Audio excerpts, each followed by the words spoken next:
पादक श्री उमेश चंद्र दास noun PACS Ballia बर्तमान सुधा केते कोन चासी बर्तमान सुधा आम 5231 टार्गेट आसमर 11 कि 12 जन देते 238 क्विंटल टोटल 229 अभियोग आसी जे चासी ने अभियोग करछन जो कटनी छटनी कटिन छुनी आम अभियोग जमा ये ना कि हम ना गणमाध्यम किसी लोक जन से लोक आम कहीदेवा दरकार जदि किसी अभियोग अच्छी आपड़ जन आमको जनवा दरकार कि आमर ये सब जिन कटिन छटनी कहीं हो कौन हो सी चाषी आमर मिलर सहित म्यूचुआल हवा दरकार किंतु एफआई को मैंने जेहतु ध्यान दे पाना से सहित से बुझाबुझी कर आमर सहित पशिबार ना आम कहीदे जमा तुम कटिन छटनी करार ना जमा तुम सेमती काटना आम कथा कही केते कोन धान संग्रह बोली भविष्य संग्रह आम तो टार्गेट जहाँ अच्छी सब संग्रह हम सब ताले जहाँ अनुमान कर सब हम जो अभियोगटी आसी ताको आपण खंडन करछन अभियोग मुझे खंडन करुँच कारण आमर तो चाषी सेमती आम अभियोग किसी ना ये आम समस्ते कहे आम सुरक्षित जाऊँच किए कौट कौन कौतुक करते से बाबद मुझे हाँ मु सर अभिनव कुमार जेना नहना समवाय समितिर प्रेसिडेंट प्रथम थर धान आमर दिखाई आज द्वितीय पर्याय धान आरंभ होगा जाऊँगी धान मंडी पूर्व आमर आसते कलेक्टर मैडम आसते तहसीलदार सार आसते मुझे बालिया धारपुर ईशाणपुर कृषि बहुल अंचल आमर जलसेचन व्यवस्था नहीं आमर एटी केनाल जमी नुहे आमर ये फ्लड एरिया 5 प्रकार धान ये हुए गोटे प्रोब्लेम अच्छे कथा मुझे कलेक्टर मैडम को जे आम अंचल धान धला नाला अच्छी सी हूँ गोटे प्रोब्लेम मिलर कहतु से सब धान मिसेकी नियंतु द्वितीय कथा मोर था जे आम ये चाषी मान 100 क्विंटल धान होती कार प्रति 30 क्विंटल आसी 15 क्विंटल आसी से व्यवस्था किसी करूँ से मत कहीकि जाते आम कथा चली आमर जो मिलर आसुँच कटिन छटनी विषय आमर किसी कथा ना चाषी आ मिलर भितर कथा होकरी दिया होती श्रृंखला जाइला आज मत श्रृंखला हो बोली अनुभव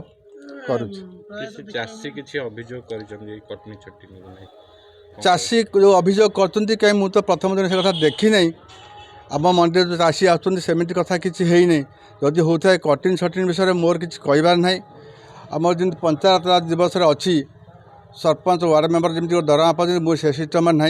किंतु मु लोकों सेवार अच्छी 2002 मसीह में पंचायत पीएस मेम्बर थी लोकों सांगे अच्छी लोकों सेवार अच्छी मु चाहूँगी जदि कटिन छटनी न हो ताने सेमती मंडी वाला नियंते मु भी आर खुशी होती चाषी मैंने उपकृत होती कटनी छटनी होची बेसी चाषी को प्रायोरिटी न दिया जाए जो माने आम घर नहण ना अनंत किशोर जेना आम बालिया समवाय समिति धान दौचु श्रृंखला सहित धान दौचु केते धान कोन देइछते आपण धान मोर आसी 75 क्विंटाल मुझे 75 क्विंटाल धान दौची आउ अवशिष्ट धान मोर जी आसी मुझे दौची आउ अवशिष्ट धान घरे अच्छी आउ ना अपन किछि जो समवाय समिति द्वारा अपन किछि असुविधा धान देला बेले किछि असुविधा ना किछि असुविधा है नै हमर आम श्रृंखला सहित धान देचु किछि असुविधा है सरकारी स्तर रे जो धानर मूल्य निरूपण है अपन क्षेत्र खुशी होचंदी हां केते कोन प्राइस रे अपन धान दोचन मूल्य रे धान केते मूल्य रे अपन धान दोचन क्विंटल प्रति क्विंटाल प्रति धान कौन 3100 टंका बोली कहते से टुकन जो धान जो दबु आमर टुकन आसला से टुकन पाच पैसा पत्र टुकन आम केमती पाइबु ना से धान टुकन पाइछ केबे पाइतले हम पाइथलु जनवरी रो गोटे टुकन पाइथलु आ फेब्रुआरी 3 तारिख पर्यंत आमर अच्छी दबागु बोली छी आपण मध्ये जने चासी धान देलेनी धान देनो धान आज आनीछु केते कोन धान धान आमर 39 क्विंटल 94 क्विंटल 94 किछि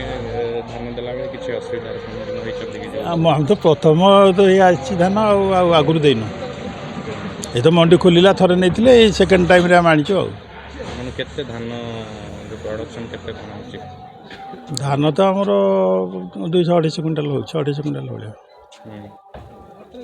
ଆଉ ଗୋଟେ ଯେଉଁ ଅଭିଯୋଗ ଆସିଛି ଅଲଗା ଚାଷୀମାନେ ଅଭିଯୋଗ କରିଛନ୍ତି ଯେ ଏଇ ଯେଉଁ ପ୍ରାଥମିକ ଯେଉଁ ଧାନ ପ୍ରାଥମିକ ସମୟ ସମିତି କେଉଁଠି ନା କେଉଁଠି ଯେଉଁ ତାଙ୍କୁ ପ୍ରାୟୋରିଟି ଦେଉଛି ଯେଉଁମାନେ ବେପାରୀ ବେପାରୀ କେଉଁଠି ତ ସମୁଦାୟ ସୋମବାର ଦିନ ମଣ୍ଡି ଖୋଲିଲା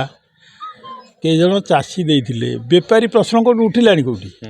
ନା ସେ ଚାଷୀ ସେ ଚାଷୀଙ୍କର ଧାନ ପାଖରେ ଯାଇପାରିଲେନି ଫେରେଇକି ନେଲେ ଫେରେଇ ଆଜି ଆଣିଛନ୍ତି ସେଇଟା ମିଛ କଥା କିଏ କ'ଣ କହିଥିବ ସେମିତି କିଛି ହେଇନି ଚାଷୀ ହିସାବରେ ସନ୍ତୁଷ୍ଟ ହଁ ହଁ